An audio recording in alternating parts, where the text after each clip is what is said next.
രാജ്യത്തിൻ്റെ തലസ്ഥാനത്തെ ബൈബിൾ മ്യൂസിയത്തിൽ ഇസ്രായേലിലെ പുരാവസ്തു വകുപ്പിൻ്റെ പങ്കാളിത്തത്തോടെ നടത്തിയ ഒരു പ്രദർശനമാണ് ഇപ്പോൾ ശ്രദ്ധ നേടുന്നത്.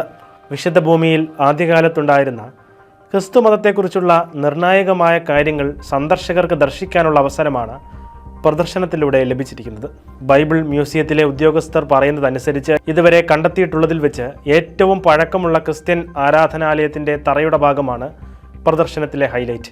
20 വർഷം മുമ്പ് ഇസ്രായേലിലെ മെഗിദോ ജയിലിലെ പുരാവസ്തു ഗവേഷണം നടത്തുന്നതിനിടെയാണ് മെഗിദോ മൊസൈക്ക് കണ്ടെത്തിയത്.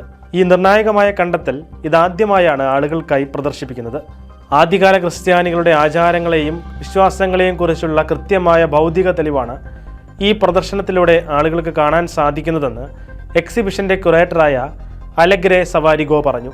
പ്രദർശനത്തിന് വെച്ചിരിക്കുന്ന തറഭാഗവും അതിൽ ആലേഖനം ചെയ്തിരിക്കുന്ന വാക്കുകളുമെല്ലാം ഉൾപ്പെടുത്തിയ ഒരു ആനിമേഷൻ വീഡിയോയും ഇപ്പോൾ വൈറലാണ്. ആദിമ ക്രിസ്ത്യൻ സഭയെ മനസ്സിലാക്കുന്നതിന് ഏറ്റവും പ്രധാനപ്പെട്ട കണ്ടെത്തലാണ് ഇതെന്നായിരുന്നു ബൈബിൾ മ്യൂസിയത്തിൻ്റെ ഇടക്കാല ചീഫ് ക്യൂറേറ്ററായ ബോബി ഡ്യൂക്ക് പറഞ്ഞത്. സെപ്റ്റംബർ 15-ന് ആരംഭിച്ച പ്രദർശനം അടുത്ത 9 മാസത്തേക്ക് തുടരുമെന്നും അധികൃതർ അറിയിച്ചു.